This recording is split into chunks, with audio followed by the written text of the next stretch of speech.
Very good evening friends. So ఈ video ఎవరిని ఉద్దేశించి కాదు, ఎవరి ఫీలింగ్స్ హర్ట్ చేయాలని కాదు. సో ఎవరి మనోభావాల్ని దెబ్బతినకుండా అన్ని మనోభావాల్ని తీసుకెళ్ళి ఎక్కడైనా డబ్బాలో పెట్టుకోండి. ఇది జస్ట్ కామెడీకి మాత్రమే తెస్తున్నాను, just for entertainment purpose. So let's get into the video. జీవితం ఎంత అందమైనదో కదా. సో ఈ అందమైన జీవితాన్ని ఎంతో అందంగా ఉండాలి అని అంటారు, కానీ నిజంగా మనం అలా ఉంటున్నామా? అదే ఆ సిచ్యువేషన్ని కొంచెం ఎలాబరేట్ చేస్తూ కొంచెం కామెడీగా తీస్తున్నామంట. So first of all beautiful life అంటారు. సో స్టార్టింగే రేస్తో మొదలవుతుంది అని అంటారు. సో 10 years ఆఫ్ స్కూలింగ్స్ అయిపోతాయి అన్నమాట. 10 years స్కూల్లో వెళ్ళడం రావడం పుస్తకాలకి సెకండరీ అనగా అన్ని సిలబస్లు మారుతాయి, ఏటీ మారుతాయి, అండ్ ఫుల్ స్టడీస్లో మనం కాన్సన్ట్రేట్ చేయాలని అంటారు, అండ్ ఎంజాయ్ చేయాలని అంటారు, అండ్ అదేవైపు కాన్సన్ట్రేషన్ ఆన్ స్టడీస్ అని అంటారు. అండ్ 9th వరకు వెళ్ళాక అసలు టెన్షన్ మొదలవుద్ది ఫ్రెండ్స్. సో ఈ 10 years ఆఫ్ స్కూలింగ్స్ ఎలా వద్దో కూడా తెలియదు. అండ్ మెయిన్ టెన్షన్ 10th అంటే మీకు తెలిసింది, మన బోర్డ్ ఎగ్జామ్ అప్పుడే స్టార్ట్ అవుతుంది. And same time 10th certificate చాలా ఇంపార్టెంట్. ఈ సర్టిఫికేట్ మీకు లైఫ్ లాంగ్ క్యారీ ఫార్వర్డ్ అవుతుంది. ఇది లేకపోతే మీకు లైఫే లేదని అంటారు. సో 10th గ్రేడ్స్ చాలా ఇంపార్టెంట్ అని ఫుల్ కాన్సన్ట్రేషన్తో మనతో చదివిస్తారనమాట. అసలైన ఎగ్జామ్ ప్రెషర్ అనేది అప్పుడు స్టార్ట్ అవుతుంది అన్నమాట 10th క్లాస్తోని. So 10th class exam pressure మనకి ఎలా ఉంటుందంటే, విత్తనం మనం ఎలాగైతే మట్టిలో పాటు నీళ్ళేస్తామో అది మన సీడ్ కాదు, అది మన ప్రెషర్ అనేది అప్పుడు స్టార్ట్ అవుతుంది. ఇయర్స్తో వాళ్ళకి వెళ్ళిపోతుంది అన్నమాట కాలేజ్. అండ్ నా very first day of college నాకు చుక్కలు చూపిస్తారు మా కాలేజ్ వాళ్ళు. అండ్ ఫస్ట్ డే ఒక 5 minutes లేట్ అయినందుకు అందరి దగ్గర ఏదో గణేష్ చందా వసూలు చేసి నాకు 20 rupees వసూలు చేశారు. అది కాదన్నట్టు ఈవినింగ్ పేరెంట్స్కి కాల్ చేసి మీ వాడు ఎక్కడెక్కడో తిరుగుతున్నాడు, ఈవినింగ్ పేరెంట్స్ మీటింగ్ ఉందని చెప్పి వెంటనే ఫస్ట్ డే అని పిలిచేశారు.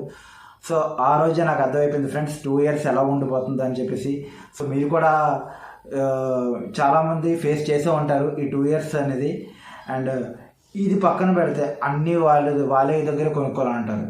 Starting from pencils, erasers, books, t shirts, shirts, shoes, ఆఖరికి మిక్సర్లు, లాలీపాప్లు, చాక్లెట్లు కూడా వాళ్ళే సప్లై చేస్తారు, వాళ్ళే కొనుక్కోమంటారు.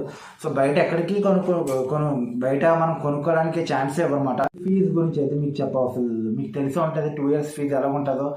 సో ఆ 2 years అనేది ఫుల్ టెన్షన్తో మొదలవుతుంది, టెన్షన్తో ఎండ్ అవుతుంది. మార్నింగ్ ఎప్పుడో 6-7కి వెళ్తాం, నైట్ ఎప్పుడు వస్తామో కూడా తెలీదు.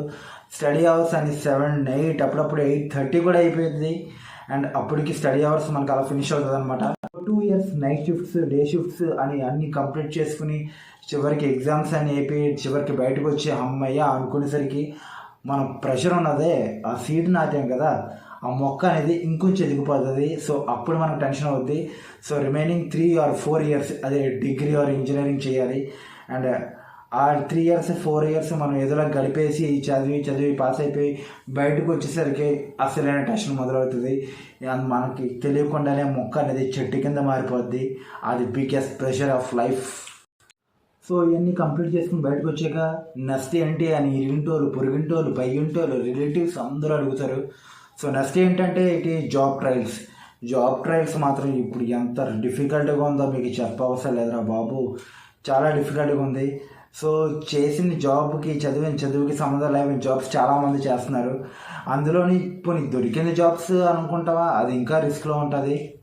ఫ్రెండ్స్ ఇంజనీరింగ్ చేసి కాల్ సెంటర్లో పనిచేస్తారు, కాల్ సెంటర్లో సాఫ్ట్వేర్లో పనిచేస్తారు. అండ్ సివిల్ ఇంజనీరింగ్ చేసి ఓకే మనం చేద్దాం, మనం కరెక్ట్ కోర్సులోకి వెళ్ళాం, మనకు జాబ్ కూడా అలాగే దొరికిందంటే అక్కడ ఉంటారు చూడండి. మనం కష్టపడి వాళ్ళు సివిల్ ఇంజనీరింగ్ చేసి వాళ్ళు వెళ్తారు. అండ్ అక్కడ మనం రూల్ చేసేవాడు ఇంటర్ కూడా పాస్ అవ్వడు అనమాట. సో వాడు పెట్టే కష్టాలు చూడాలి. ఎగ్జాంపుల్ మా ఫ్రెండ్ ఒకడు ఉన్నాడు, వాడు సివిల్ ఇంజనీరింగ్ చేసి ఇప్పుడు పాపం ఇటుకలు లెక్క ఎడుతున్నాడు అనమాట. సో అలాగైపోద్ది మన లైఫ్. సో సాఫ్ట్వేర్ సైడ్ అంటారా చాలా ఈజీ అనుకుంటారు, ఫోన్ మాట్లాడి ఇయర్ డ్రమ్స్ పగిలిపోతాయి అనమాట. కూర్చుని ఇంకా గ్యాస్ ప్రాబ్లం ఏం కాదు, కూర్చుని చేసి గ్యాస్ట్రిక్ అదో మన స్టమక్స్ లాగా అలా పెరిగిపోతూ ఉంటుంది, బ్యాక్ ప్రెషర్ పెరిగిపోతూ ఉంటుంది. అండ్ ఇవన్నీ పక్కన పెట్టేసి మన లైఫ్ని ఎప్పుడు ఎంజాయ్ చేస్తామని క్వశ్చన్ మార్క్ మనలో అప్పుడు మొదలవుతుంది. ఈ ప్రెషర్స్ అన్నీ దాటుకుని కొంచెం బ్యాంక్ బ్యాలెన్స్ మనం సేవ్ చేసుకుని బయటికి వెళ్దాం అనేసరికి ఇంకో పెద్ద ప్రెషర్ పడుతుంది. మెయిన్లీ రిలేటివ్స్ గురించి మాట్లాడుతున్నా. రిలేటివ్స్ బాబు పప్పన ఇప్పుడు పెడతా బాబు, పప్పన ఇప్పుడు పెడతా బాబు. మనకు మాత్రం ఉండదు ఏంటండి మన లైఫ్ ఎప్పుడు స్పెండ్ చేయాలని. కొన్ని మందికి బైక్ తీసుకుని లడాక్ వెళ్ళాలని ఉంటుంది. కొన్ని మందికి ఏమైనా సపరేట్ బిజినెస్ పెట్టి దాన్ని డెవలప్ చేయాలని ఉంటుంది. కొన్ని మందికి పేరెంట్స్ అంత కష్టపడి మనల్ని డెవలప్ చేశారు కదా, చదివించారు కదా, వాళ్ళకంటూ కొంచెం లైఫ్ ఇద్దాం, వాళ్ళకి ఫ్రీడమ్ ఇచ్చి వాళ్ళకి సరదాగా వాళ్ళని బయటికి తీసుకెళ్ళి అంటే సరదాగా వాళ్ళకి మంచి హ్యాపీనెస్ ఇద్దాం అని కొన్ని మందికి ఉంటుంది. అండ్ ఈ రిలేటివ్స్ దాన్ని ఎంతోసేపు ఉండనివ్వరు. రిలేటివ్స్ ఎప్పుడు చూసినా పప్పనం అని అంటారు.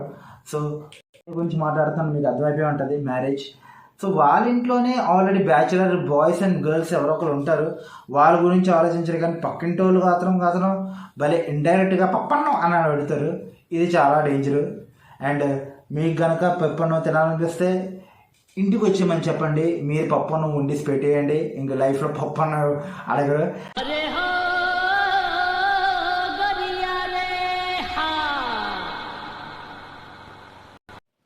సో ఇలాగా మనకి ఫేస్ అయ్యే ప్రాబ్లమ్స్ అన్నీ దాటుకుని మనం లైఫ్ అనేది సర్వైవ్ అవుతాం. అప్పటికే మనకి తిరిగి చూసుకుంటే 30 years అనేవి దాటేస్తాయి. సో అప్పుడు ఏం చేస్తాం, కాంప్రమైజ్ అవ్వాలి. కాంప్రమైజ్.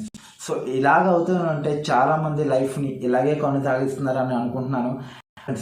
చివరిగా నేను కంక్లూషన్ ఇద్దామంటే లైఫ్ అనేది చాలా ప్రెషియస్.